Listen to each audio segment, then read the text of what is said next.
go. We are recording. We have got Mr. Steven Tann in the house. How are you, mate?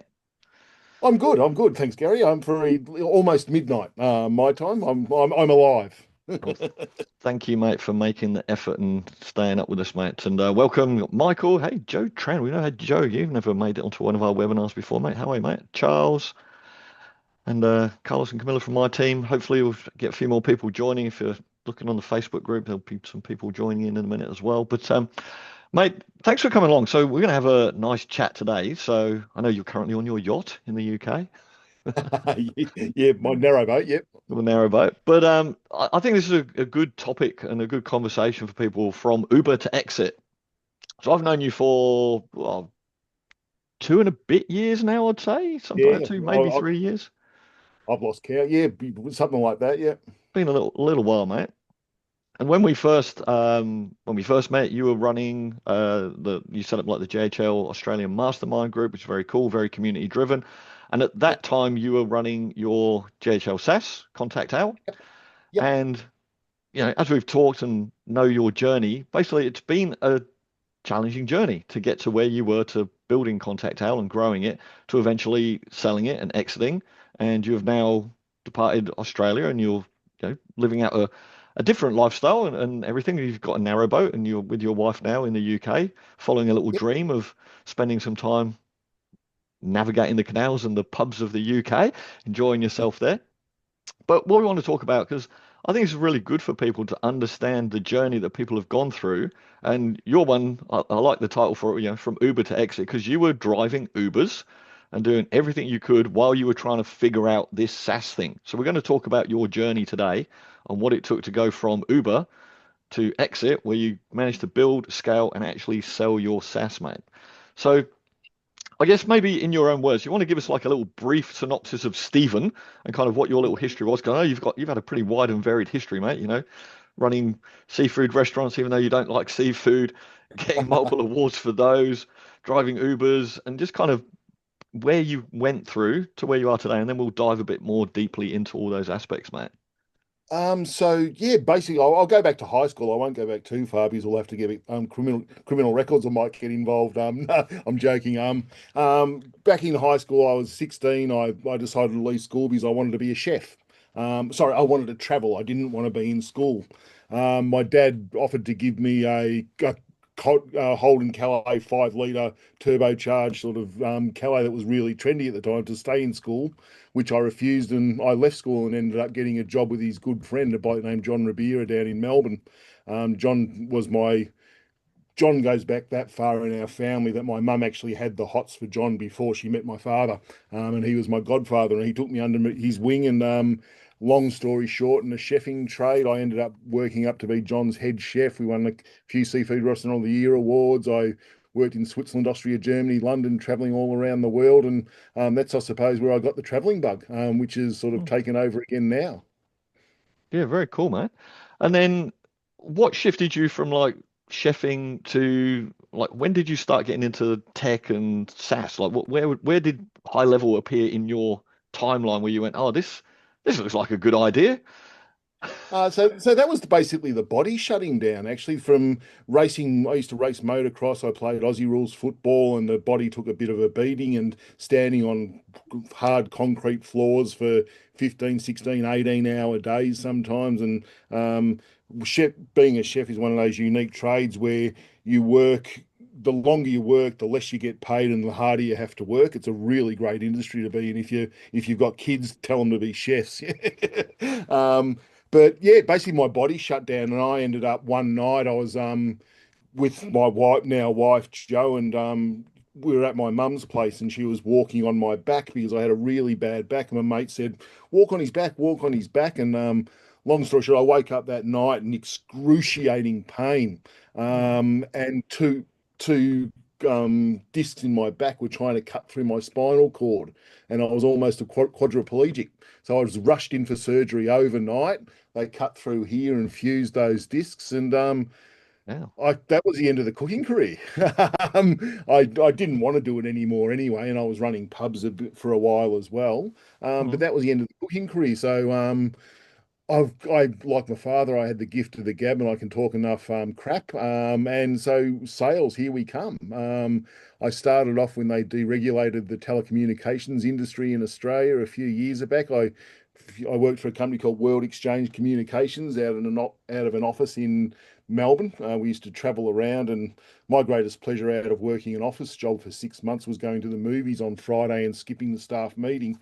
Um, but yeah, I learnt to talk and all of that sort of thing. And then I went and worked at Crown Casino for a while as a croupier and worked my way up there and was dealing in the mahogany room to I've seen $1 million bet on a hand of baccarat quite regularly in the casino and all of that sort of thing. And that sort of taught me to speak to anyone and everyone on any type of level. I learned to do that, and then I got into working with. I was building some websites on the side and all that sort of thing for a company called Web123 out of Port Melbourne. And then chatbots came in, and I started building chatbots on ManyChat and working and building websites and customer support and sales for Web123.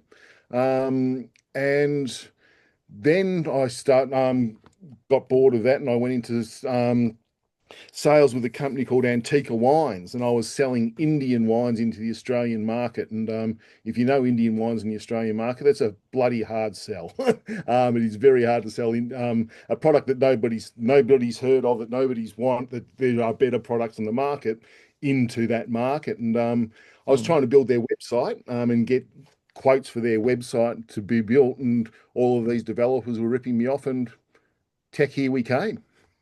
Yeah, because it's quite interesting. Because like you do not have a tech background at all, like chefing and then moving into various jobs and stuff like that. So getting into tech. So where did JHL like pop its head up on the horizon for you, or you sort of saw that and then went, oh, this looks like something I could have a go at? What was that that Yeah, so I sparked the was interest where you thought you could build a SaaS? And why did you think you could do it? Like, well, I started before I discovered GHL. I discovered Groove. If you know okay, Mike Phillips' yeah, Groove and yeah, all of that. yep. I bought the lifetime deal there, and it never worked, so I never really played with it. But I was building chatbots on ManyChat, and then COVID hit Australia. You might remember that little thing called COVID-19 when it came out, and I was building chatbots for these people that were doing webinars like what we're doing now, and I built bot systems and all that sort of thing just within ManyChat and the bots that increased attendance rates from around about 25-30% to 80-85%. And they really liked those systems. And then I discovered High Level, and I incorporated that whole system into High Level, and away we went. Very cool, mate. And I know that that was not an easy journey for you because, like, when you started that, I mean, you've got the sales, you've got the gift of the gab. We all know that. We all know Stephen loves a chat and a beer, but not as easy as you thought when you started. I know when you began, like your churn rate, and if anyone who's looking at this and doesn't know what churn rate is, you're going to find that out if you're starting a SaaS. But like your churn rate was very, very high when you began. Like you weren't able to retain and keep your customers. So you kind of had some real challenges at the start with that. And what was it that you learned being, I mean, yeah, so you've got tech experience in building some chatbots and stuff, but it's a different beast building a SaaS and like retaining clients and keeping them satisfied and keeping them happy. So how did you manage to flip the switch on all of that to a point where you were churning everything? And well, we'll go back in a sec to like what that was like building and driving Ubers and stuff like that. But how did you manage to flip the switch to go from this isn't quite working to all right, I've found a formula, so to speak. I don't want this to turn into an advertorial for anyone, but I was struggling. I was when I was trying to build my company and was sort of crossover with the Uber and all of that sort of thing. I was working a full-time job during the day in sales. I was driving Uber at night. My wife was working. My wife Jo, bless her, she was working extra shifts to support my GHL habit, I used to call it. And life was a real struggle for 6 months. It really was. I was working 18, 20-hour days. We were ships in the night. It put strains on our relationship and all of that sort of thing. And it was really hard because I could talk to people. I'd be driving my Uber along and I'd have a sales call coming up and I'd log off the Uber, pull over, open up the laptop, link to my mobile, do the sales call, close it all up, go off and drive again. And if you've never driven Uber, you get paid SFA, and it really is not worth it. But if you need to get money, it's a way to get money because you have the flexibility to work when you want to work. Mm, Um, Eventually I could give up my day. I got started getting a few clients and I got up to about 10 sub accounts and I'm selling GHL as a SaaS product. I'm $129 US a month into the Australian market. And that's about the highest price point you can have if you're just going with a SaaS product. I found. I was selling it, I was getting there and I got to a stage where I could give up my day job and I was just driving Uber all day so I could take more sales calls and things like that.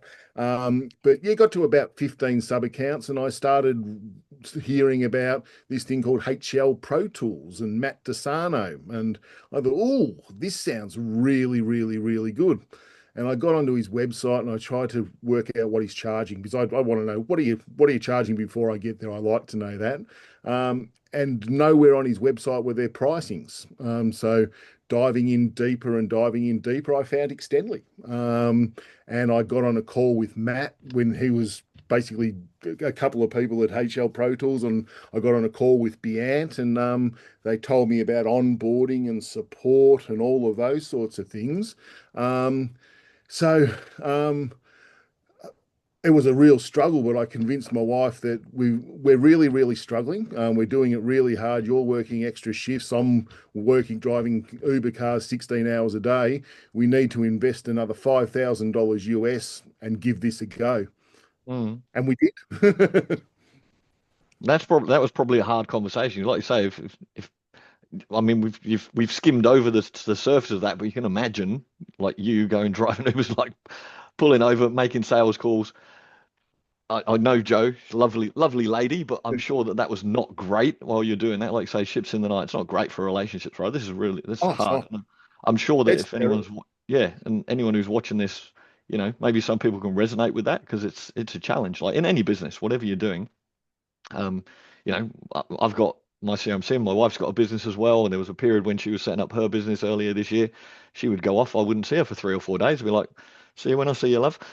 You know. Mm. So there's all these struggles we have to go through, but trying to figure out where you invest your time and then your money to leverage yourself out of those positions is a hard call to make, right? Because, like you say, 5 grand US, that's like $50,000 Australian or whatever. That's right, exactly But right. like it's not a small amount of money, and that's not a small amount of money when you're not making a lot driving Ubers. If you got 10 sub accounts for 127 bucks a month, that's that's all Yeah. of them gone for the next 5 months basically that you've got to invest. How did you manage to convince Joe into that as well?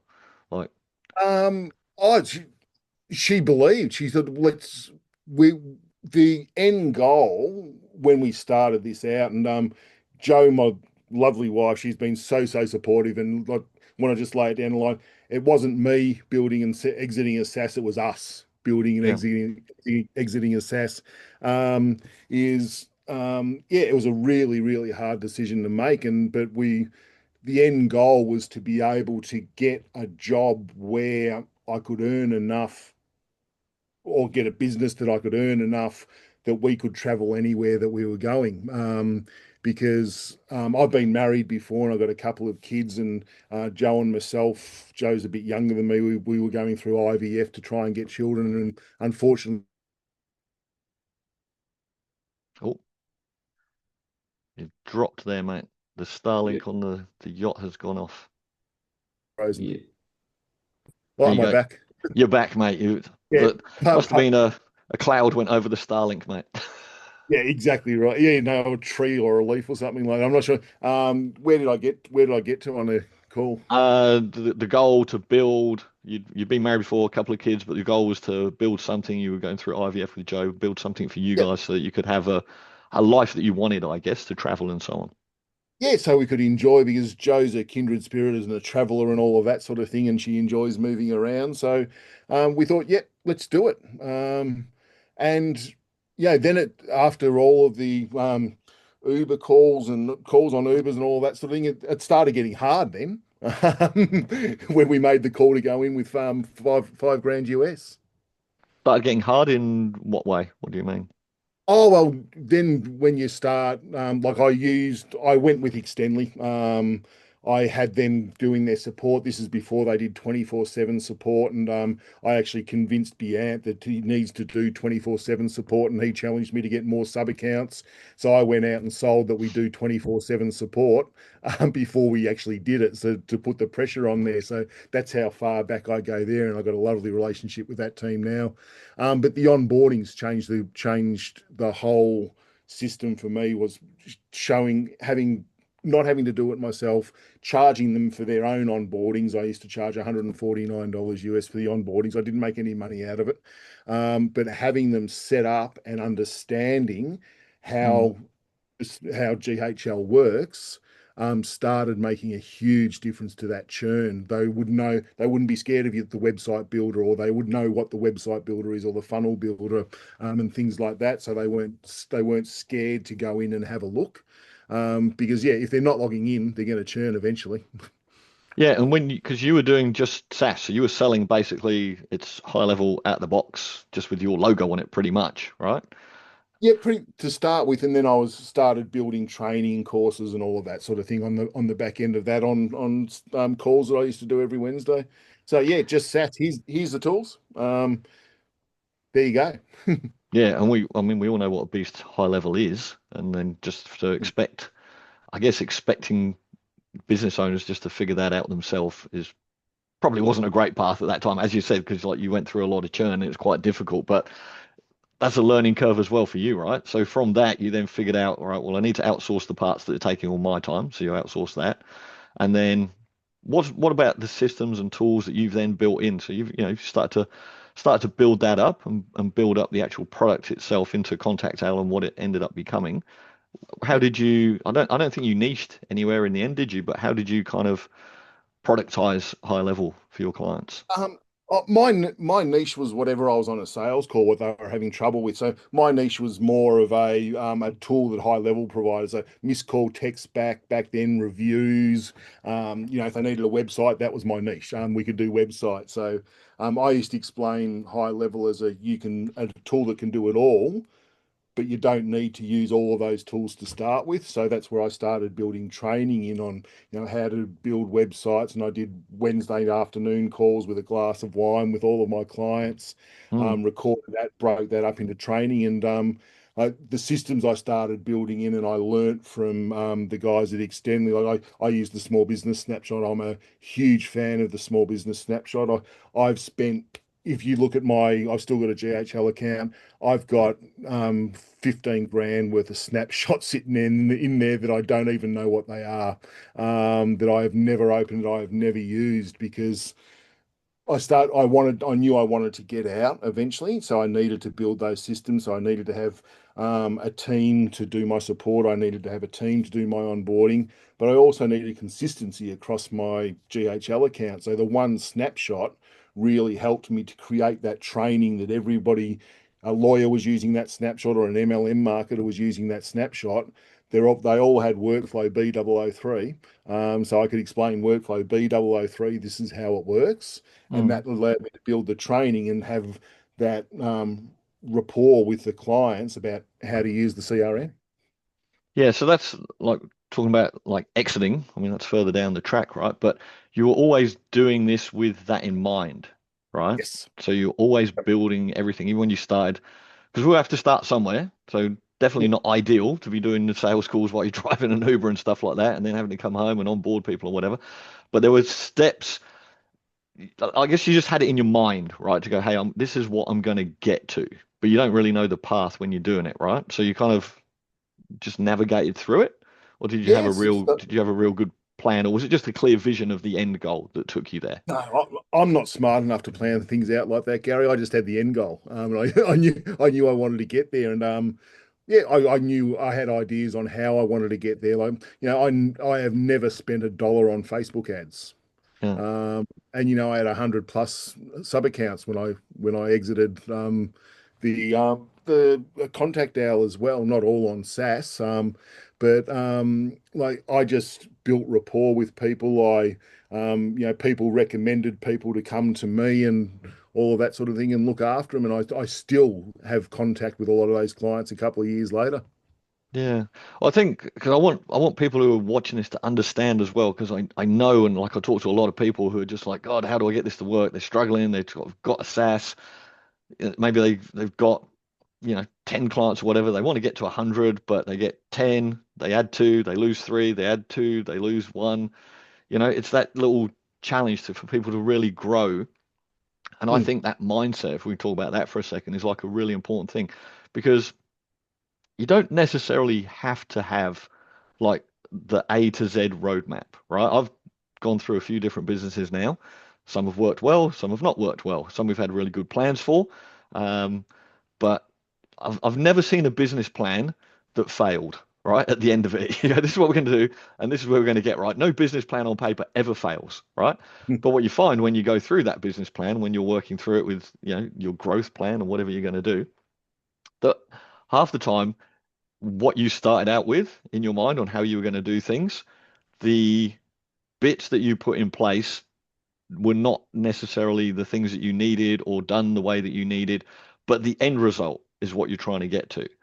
And I always think now, with hindsight of experience, that having that really clear vision in your mind will drive and guide all the principles as you go through. It sounds like that's what you basically did rather than having a solid plan. It's an end goal plan.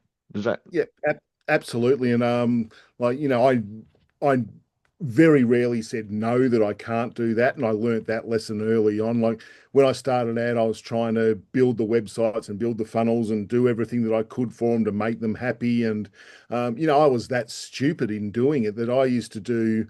Um, ch Pay Extendly $149 to onboard my clients, and I was giving them a free 30-day trial. So I'm $149 out of pocket when they churn after 29 days before they pay. So I learned that lesson in 29 days. Didn't think that one through too much, but gave away the free, put away with a free trial and all of that sort of thing. And started doing those. I was still always the face of the company. And people recommended people to come on board. I ended up probably, if you gave me a niche, it was probably MLM marketing, because all of the MLM marketers, people came to me. They wanted WhatsApp messages, and basically all they did was send WhatsApp messages, and that's all they wanted to do.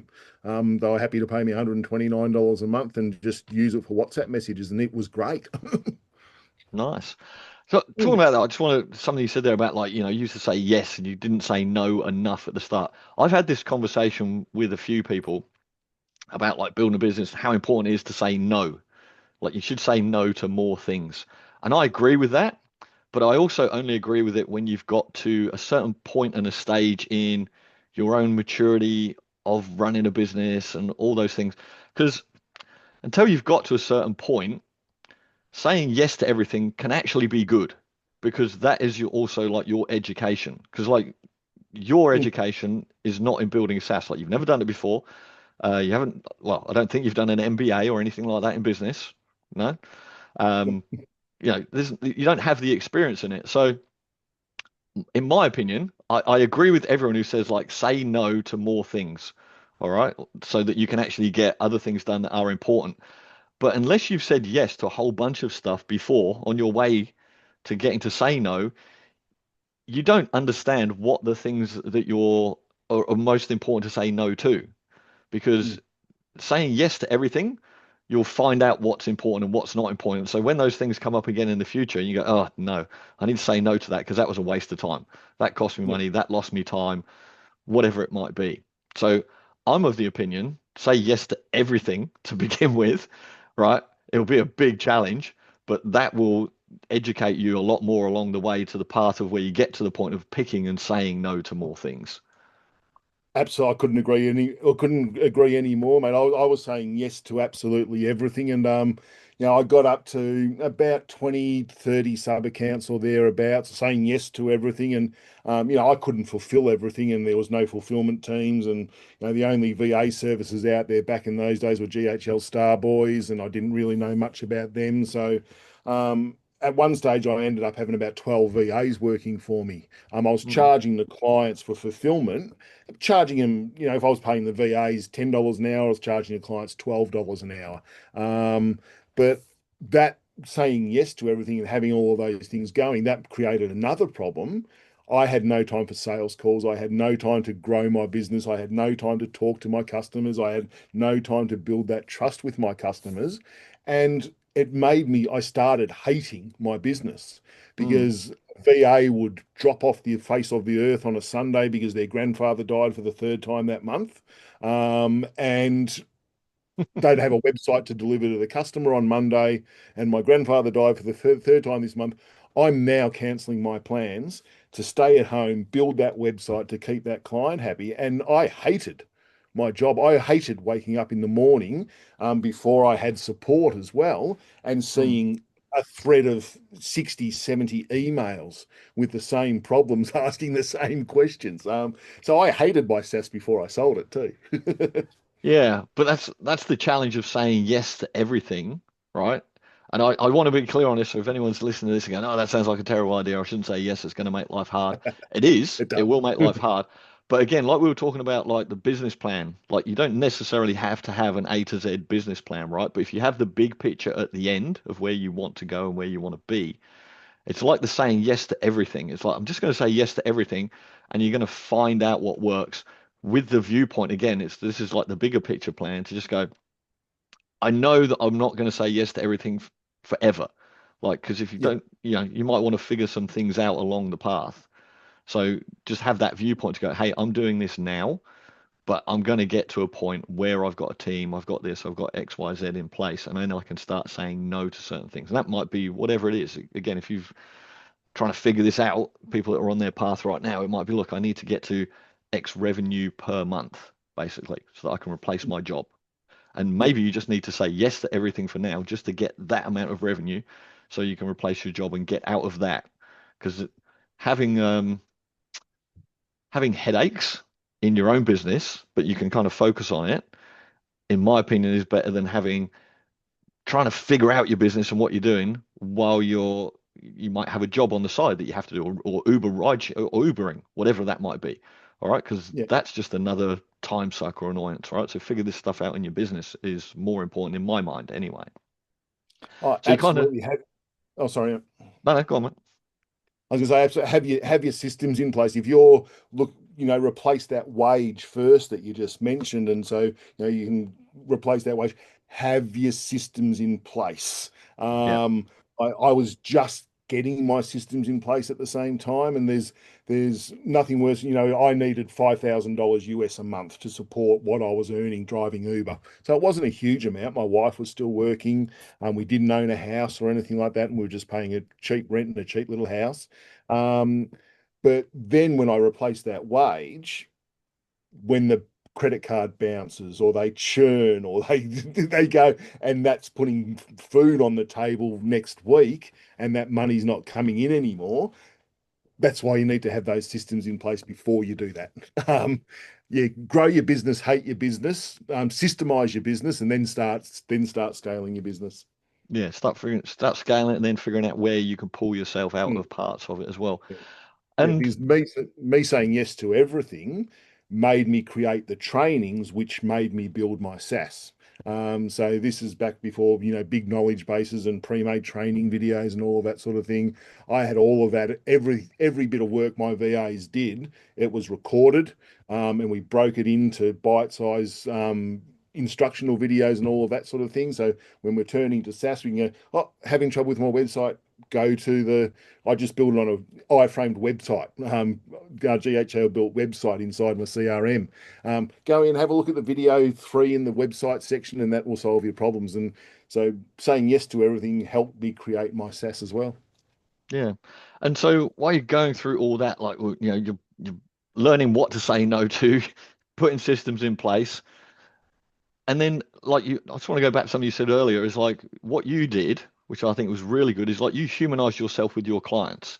And from conversations that we've had before, and from knowing you, and from what we do as well, it's like it's a really good thing that your clients got to know you because that helped a lot with your churn. You mentioned like having, afternoon glass of wine with your clients, and they would just come to a Zoom call, you'd have a chat, figure out their problems.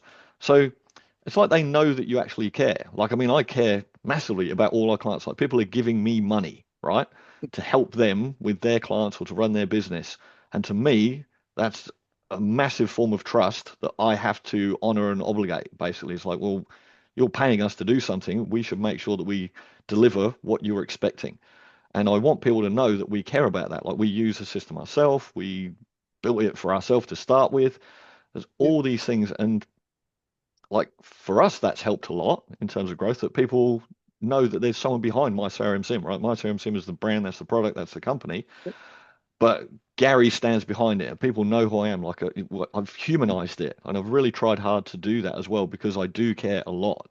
And you did the same thing with Contact Al as well. And I know that you Yeah. did that. And part of like what's helped me is like talking to you over time and how you did it. And I was like I've taken little bits from everyone I've talked to in the SaaS world because when I started building this as like this isn't even a this isn't even my CRM Sim's not even a SaaS out of a box, right? We had to build it, or we didn't get GHL and white label it.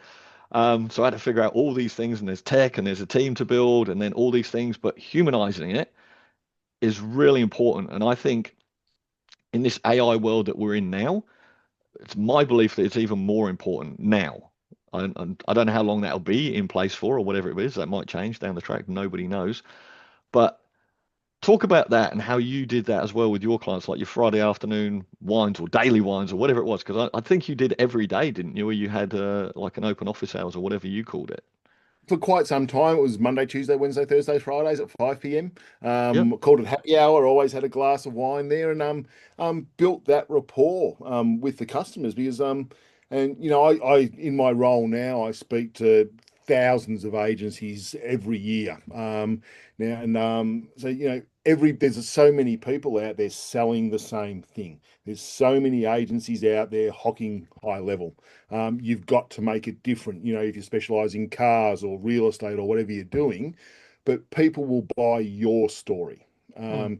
You're on a sales call, talking to them, relating to them, and you know how to do that. People will buy into your story, and that's what people were buying into me, into Contact Hour with. They were buying into my story, and I was there to help them. I was there to hold their hand through it, and it was a lot of work to start with while we were building those trainings. Um, Outsourcing the support, outsourcing the onboardings allowed me to spend more time doing that, which really started accelerating the growth of the company.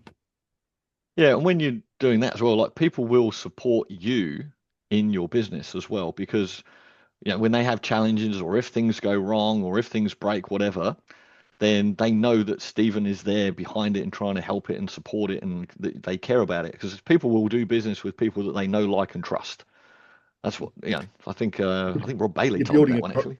yeah, Yeah. you're building a tribe, you're building a family. Yeah.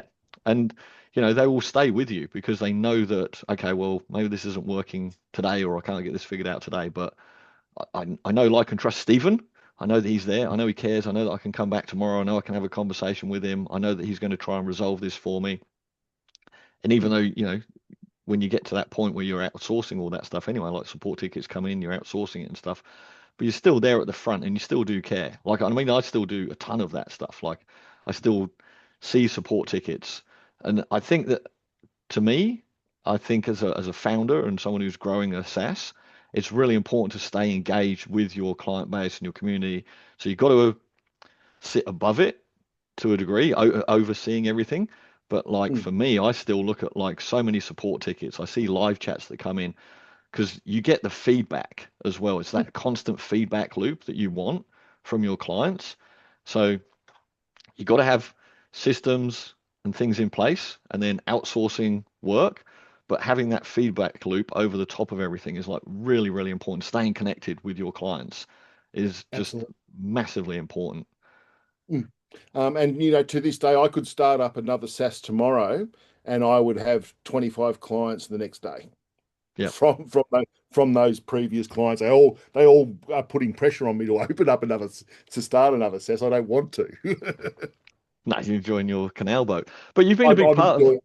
yeah, you've been a big part of like the community here in Australia. You set up, I'm not sure if you launched it initially, but like JHL Australia Masterminds. I think someone else did it with you or something, Yeah, but you, Dean Brunton registered the name, and I was the first member about 15 seconds later. okay. But And I he's remember never you, been active in it since. but I remember you picking that up, and I'm a good part of that community. I've met so many, good people through there. Michael's on here today. I know Michael really well from that community in Australia. And again, being part of another community, like if there's people trying to build their SaaS right now and they're doing it on their own, find some other people. That's a great part of the GHL community is that people will help you. Someone So out many. there, yeah, someone out there, they might not be at the level that you want to be, but even if they're one step ahead of you, they've got a little bit of knowledge that they can help you with and share with you, and they'll be more than happy to do it in most cases. Yeah. Yeah, if you want to learn how to make $10,000 a month, don't ask a guy doing 100, ask a guy doing 10. Yeah, well, The guy, 15. the That's guy the guy doing doing 100, 15. you get there Yeah, quick, it's get a to it's a ladder. 10. It's a ladder that you've got to move up right along the way. So that community thing is a really big part. So I want to thank you anyway while we're on here. I'll do a little public thank you for you for kind of setting up because that really I'm still part of that community. I think we've got I don't know if it's 12 or yeah 12 p.m. It's on my little note list here today. 12 p.m. today. You'll be asleep now because you've moved off to the Oh, it's UK. 2 8. That's 2 a.m. I've done my duties. But um, still part of that community and made a lot of friends through there, which has been really great. And there's a lot of people just trying to go through that journey, like figuring out as they go, because most people that I'm aware of, that I know who are building their SaaS, don't really have a huge technical background or a computer background. They're just going, okay, well, we're doing this, we're trying to figure out either our niche of clients or our niche of product that we're going to fit that into and going through those journeys. And we all support each other in the Australian Mastermind group, which is amazing. I really enjoy that. I should go back too. So, if you're starting to build, I launched my SaaS without having a SaaS. I contactour.com used to go to a form and said, fill Mm. out if something exciting is coming, fill out the form to know. So, you don't have to get everything perfect to start with. You don't have to know what you're doing to start with. Like, listen to people on a call and understand what they want, and you'll start working out what you need to do. Yeah, absolutely. Making a start. I'll just say this because people ask me as well. Like they go, well, how do you do what you do? I just go, well, just put one foot in front of the other every day, basically. That's it. Like you just have to keep taking steps forward and just keep on moving. So so if you were going to start up, let's ask you, Stephen. You said you don't want to, right? But if you were going to start Mm. up a SaaS again tomorrow, what would you Yep. do? What's the big learnings that going through from building a SaaS and selling it? What would you do differently tomorrow if you were to start up again? I would start with three people. Three staff, Three, I would team members? start, no, no, not staff, three founders of the company. I would start with me being the sales guy because I think I'm pretty good at that. I would start with the advertising guy that can get traffic to me, Mhm. and the fulfillment guy that can build the platform. So partnering with Um, the right people to do the bits I that would you're. find I would find the right partners. There's enough money to be made in the GHL world. I've met enough thousand sub account agencies and things like that. There's enough money to be made out there. Um, and starting your own agency too is also um, it put very isolating word, I suppose, because you're just plugging away on your computer and then you're sort of jumping on a Zoom and then trying to solve another problem on your computer. And if I was starting an agency again, doing it by myself, I think I would find like I work with 150 people online all at all different times. We've got Slack channels and virtual offices and all of that sort of thing. And I really like that team. So yeah, if I was to do it again, it would be with three people. I would have three price points. I would have a basically a plan, high ticket, done for you, done everything done for you, not a niche again. I would have a mid ticket that we would do boot camps every Monday, Wednesday, and Friday over 90 days and teach them how to build their business in a box. And a do it yourself where we've recorded those boot camps, broken that training down and put it into training. And so here you go ahead and do it and fed it to them in drip in 90 days and give them a 90-day money back guarantee. Yeah, so basically getting people that have got strengths that you haven't got to fill Yep, those areas, and then really focusing in on the customer to make sure that they know what to do, supporting your customers to help reduce that churn. I think is like really absolutely. important stuff in there as well. Yep, And absolutely. how's life now, mate? You're on the canals. You're in the canals in I'm the I'm UK. I'm in Banbury. I'm in Banbury Cross. If you've heard the nursery rhyme, I ride a have, cop I horse have. to Banbury Cross. Yeah, yeah, yeah. So I'm physically in the centre of the town at the moment on my boat in the canal. So they closed all the canals. There's been droughts over in the UK, and they opened them up on Monday. So we got spent the last 4 or 5 weeks getting to where we needed to be when they opened it all up. And on Monday there was this huge big rush. So we just potted down on Monday afternoon. I was actually doing sales calls on the back of the boat on the phone like this, hello, all of that sort of thing. And we got to the front of the queue for Tuesday, and we made our way up today, and it's just turned Wednesday now, and we're right in the centre of town, and we've got some repairs to the boat being done, and then we'll just cruise around here for a while. There's all the Christmas markets are starting up, Gary. You'll miss it. You'll miss it all being English. Mate, I The will Christmas not markets, miss the the mulled cold, mate. wine. It's freezing over there. It's sunshine outside. I can see my swimming pool at the end of my garden. I'm very, very happy, mate.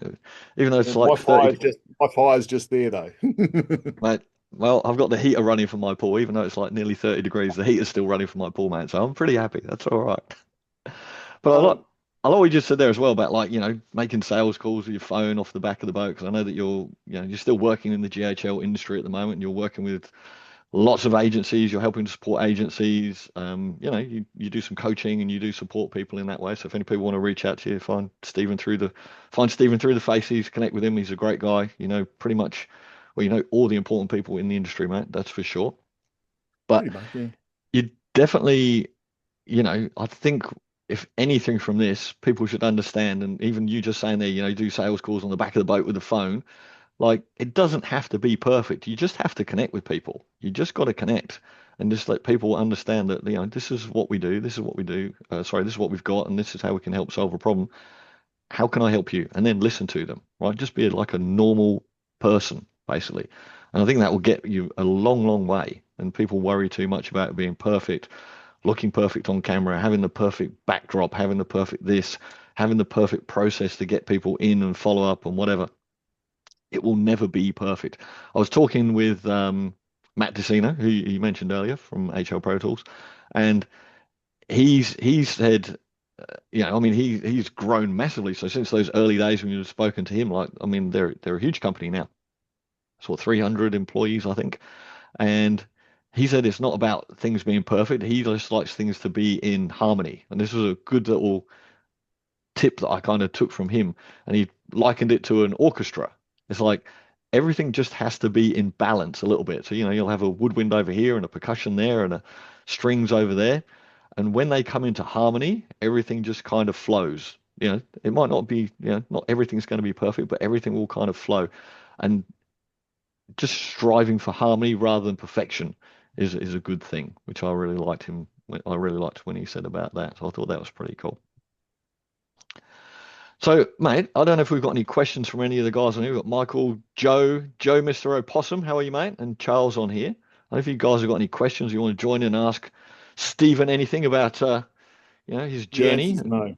the answer's no. I don't, Possibly. would you, We've got to get into the exit part of things, how I got out. sorry, we did, yeah. So Uber to exit, yeah. We've just mentioned you've sold, but yeah, yeah. So how did you get out then, mate? Sorry, Uber to exit, but yeah, Um, we're not covering that part.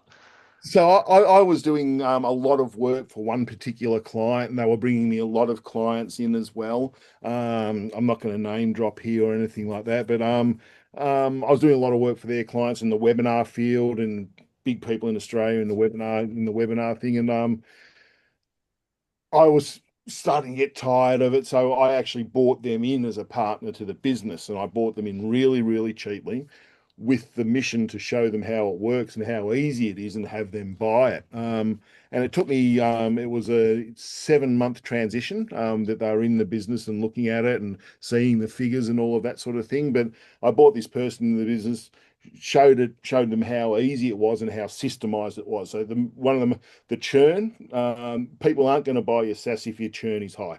If your churn's above 5%, you ain't selling your SaaS. I can tell you, I can guarantee you that right now. So get that churn sorted out. And to get that churn sorted out, onboard them, train them, support them. That's what you need to do to reduce that churn. I know there's people on this call that are going, yes, you are right, because I know some people on this call that will say exactly the same thing. So, but we came up with a price. It wasn't a huge amount of money up front. It was a 12-month consultancy that was paid off over time, but it allowed us to retire my wife at the age of 42, move to the UK, and be reasonably comfortable. Very nice, So mate. I bought in a partner. They didn't know they were buying the business until they bought the business. So you sold, yeah, you like used your sales to sell it to a partner to bring them in and then sell it to them. Like Absolutely. just come over Yeah. here and have a look at this. Very It good. was all planned. It was all premeditated. I'd be done for murder in the first degree if it was chargeable. What are they going to think if they're watching this now? They're going to be happy. Yeah, no, they're happy. They're reasonably happy. Well, one of the big MLM clients went broke, so they probably won't be happy about that. But such is life. All right, mate. Well, no, I mean that's really good. So finding that right person to sell to as well was a that was a good Hmm. strategic move by you, basically. So that was a good end plan point to that one. You go, I'm going to bring this person in, I'm going to show them how it works, and then figure that out. So with the aim for them to purchase it and And put it right. you don't need to do that anymore. There's Andy or Dade out there buying, and there's Beyonce Singh out there buying SaaS companies and all of that sort of thing now. So you don't even need to be cheeky and bring in a partner and con them into it. Well, Just make sure your churn's low. That's the biggest thing they look at.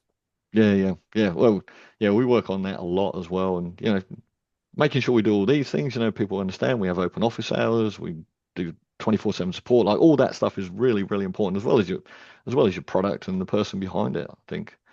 So, Mm. so yeah, so the canals of England are now your home in your, I call it your yacht, mate. I always talk about your yacht, not your canal boat, mate. I think it's very cool. I always see your pictures of you like floating around there and popping into the different pubs. I know you're like the English ale, mate, taking your. I do like an ale. Yeah, I did not partake tonight because I knew that I needed to stay up till 11:30 tonight. So I did not partake in any of the ale today. I actually absolutely behaved myself. I thought you'd never forgive me if I'd fell asleep, if I didn't wake up and fell asleep through this. I was expecting you to turn up in here with a whiskey and a cigar, mate, to be honest. Oh, I got, oh, yeah. Cigars are just up here. They're That's not far away. that's Um, what I figured, mate. yeah, yeah, I've got a reputation to uphold, I suppose. But mm. Absolutely, mate. Absolutely. So I don't want to keep you up too late as well. So I know we've covered a bunch of stuff, and I know that you're still an early riser, so you're gonna get to bed late and then still wake up early tomorrow because you got things. I Shh, know. I'm wagging work tomorrow. Shh. Oh Jesus! All right, we'll cut this bit out of the video then, mate. I don't, mate. As you get older, like and you were there, you'll appreciate it. Dallas, just the getting up at 7 o'clock in the morning and still being up at 3 o'clock in the morning. And I wasn't drinking that much, unlike other people that are on this call, of course, Gary. I actually behaved myself this year in Dallas, but it took about a week later. It was just like, bang, I'm tired. I can't sleep at night. I'm tired. I'm stuffed, so I'm taking a day off. Yeah, it was. There was a few late nights, and I still do early mornings as well. I was going to bed at 3 and getting up at 6 and going and doing the boot camp in the morning. Yeah, that's just stupid. Seemed like a good idea at the time, mate. Got through it. Got through it. It's only like 4 days. You can survive. It's all right. Yeah, exactly right. Yeah. It was all good fun. But yeah, I don't know if we have any questions. I've got Joe, Mr. Opossum here, who's got his Opossum brand, mate. How are you, buddy? Uh, doing Good, mate. good, doing good. How are you? Doing good, Hey, mate. Steven, Doing. we never met, but I think we've been around for a long, We, long I, time in I hiding. know your name and I know your face, sir. We're talking about branding. I know you, Joe, from just the opossums that you put around all the time. I don't even know where that came from, but just know you as the opossum guy. I don't even know how that occurred. There is no other opossum guy, so it makes it unique. It does. It makes you unique and it makes you stand out. But hopefully you got some value out of Stephen. I don't know if you got any questions for him, anything you want to ask him, but Hopefully, Uh, Steven's story is inspiring. no, I mean, I'm very intrigued that you're living on the canal and on the boat. So did you rent it for a year, or how long are you planning to be on that? I know we own it. So You we own, own the boat. wow, that's cool. We originally had a holiday about 3 years ago, and we really we enjoyed it and decided that that's what we are going to do. But going even further back to when we were looking at SaaS companies and starting businesses, we were looking at getting a double-decker bus and decking all of that out, and then traveling around Europe. But then Brexit happened, and you can't travel around Europe anymore. And Oh, okay. I'm fortunate, Joe. My wife is English, so I've got a visa. I got a 2.5 year visa, then another 2.5 year visa, and then we'll probably sell up the boat, and we're going to buy a Dutch barge, which is twice as wide, and we can go across the canal to we can go across the channel to France and Holland and Germany and all of those sorts of places. Wow. Now I might come by with my opossum and hook up on the ride. Come and say hello, mate. Not a problem whatsoever. So Everybody's the welcome. so the tech question is, did you have customers throughout the world, or was it in the UK? What kind of problem, or how did you find clients if you never ran ads? Most of my clients were from Australia and they were referrals. So the partner that I bought on was referring a lot of customers, Excellent. and a lot of the other customers were MLM marketers. And MLM marketers, once you say, "Hey, I've got an affiliate program," so I gave 20% to my MLM marketers as affiliates. I just charged 20% more than what I wanted to charge. And once you tell an MLM marketer, "Hey, we've got an affiliate program," you're going to get busy if you've got a good product. So it was just word of mouth there, Joe. And Oh, you know, nice. all of my MLM marketers never showed up to the office hours with a wine or anything like that. They were no work. I'd set them up on WhatsApp. I had an external, before Gary was doing WhatsApp, I had an external integration for WhatsApp. And that used to just run itself. I used to have them be able to WhatsApp from a custom link in the dashboard and ask questions of the WhatsApp support. So just, yeah, word of mouth, Joe. And yeah, they were buying me. I never hid that it was Go High Level. I never said it was anything else. I said, "This is Go High Level. You can go and Yep. buy it for 97. You can go and buy it for $97." I said, "But you got to work it all out yourself. You can pay me $129, and I'll give you 24/7 support. I'll give you the office hours. I'll give you snapshots. I'll give you all the tools that you need." So it was an easy sell in the end with people that knew that they had problems and needed solutions. Was it mainly in the same niche or same space? Like, was it all every kind of niche you were in? It was every kind. So I had lawyers, I had pharmacists, I had dog walkers, I had MLM marketers, I had coaches, life coaches, health coaches. I had farmers. Um, and everything in between, Joe. There was, yeah, never really a niche whatsoever. I decided not to niche down. And I met him at Dallas, actually. A gentleman named Dar Holdsworth. I'm sure everybody's heard of him. He's been Yep, around yep. quite some time. He's got the hat, and I stopped him on the way back out in Dallas. I was out the back having a cigar, and I said, "Dar," and it's the first time I've met Dar. He goes, "Oh, what's this Australian guy want?" And I stopped him and I said, "Dale, I said, I just want to thank you." I said, you helped me get to where I am right now, like I've done to many agencies since. I said, you were doing you're in the Cairo space and you were doing your new SaaS setup, prolific AF, prolific as fuck. Am I allowed to say that word? Um, Done and now. I said, you inspired me because he decided to go with no niche because I was struggling. What do I do? Do I do restaurants? Don't want to do restaurants. Most of them go broke after 15 minutes. Do I want to do real estate agents? Nobody wants to speak to real estate agents all day. Do I want to do cars? I know there's two car guys here. Nobody likes car salesmen. So, what do I do? And DAR was no niche. And I discovered the small business snapshot from Extendly, which was no niche at the same time. So that was sort of the two worlds colliding, which started the journey, Joe. Very cool. Very cool. Thank you for sharing that. So, That's okay. Awesome. Well, look, thank you very much, mate. Thanks for staying up late talking to us. We'll let you go and get your nana nap in the UK, or get your night's sleep in, mate. Um, last bit of advice, last words for anyone who's on their journey right now who might just be kind of going, how am I going to figure this out and get through to the next stage and get to whatever it is, their next step of systemizing and bringing on enough clients so they can either leave their job or make themselves a little bit more comfortable with their SaaS. What's a last leaving part of wisdom from Stephen tonight? As you're setting up your SaaS, done is better than perfect. Launch it.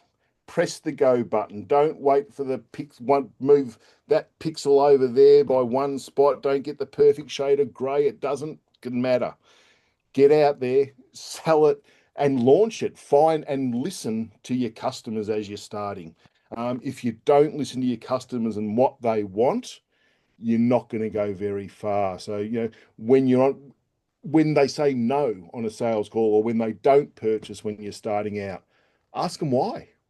Learn from it, adjust, pivot. And in your first 6 months, you should be changing all over the place, but always have that end goal. So yeah, done is better than perfect, yes. Perfect, mate. Thank you. Well, you've helped a lot of people in the industry, myself included, in multiple ways and connections and talking to people, introductions, a little bit of advice, shoulder to cry on a couple of times. If anyone's watching this and want to connect with Stephen, find you on the Just reach faces. out. Yeah, find me on Facebook. Just reach out. I've got some different roles within the high level network, within the high level network, and part of my job is to build my profile and help people like start an agency. So I'm here for you. Reach out. Yeah. You have a little community catch up that you do every week as well, BS and beers. We'll call Oh it with yeah, yeah. If you Google search my name, if you want to catch up with people like Gary and the Ghost Who Walks over there, he's probably driving his car still, Michael Dooley. Yeah, bullshit beers and breakfast. It's around about 2 hours, about an hour and a half earlier than this. yeah, First Wednesday of the month, where we just catch up and have a natter of all people in the GHL agency. If you want to come along, come along. If you don't, don't. definitely. I try and make those when I can. It conflicts with a couple of things for me, but I'll definitely try and catch up with you on the next one of those, mate, as well. So, highly recommend people do that, get involved. I think personally one of the greatest things about high level is like the community and the people that will share, like yourself and other people on this call as well. Like Michael's helped me a lot many times as well. So definitely do that, get involved, and just ask people questions. If you're trying to get to 10 grand right now, find the person that's making 15, and have a conversation with them. If you're at 20 and you want to get to 50, find the person that's doing 50. If you're at 50 and you want to get 100, find the person that's making 100K. Whatever that might be, talk to those people, and like people will be very responsive generally and try and help you out. So reach out, connect, be human. That's my last Yeah. piece of advice. And thank your partner for their support as well. Good I, point, mate. yeah, I could not have done any of this without Joe. We're all reaping the rewards now. Mate, we'll clip that out. Camilla, can you please clip that? And I'm going to send that to Joe. Yeah, she's just out. Oh, she's got the door closed. We're not on a big boat, so she can hear all of this anyway. So All right, we will definitely send that to Joe, mate. Thank you so much, Stephen. Thank you, everyone. thank Thanks, you guys. Joe, Michael, Charles. Thanks, guys. Hopefully I didn't bore you too much. Cheers, guys. All great, mate. Thanks, mate. Bye.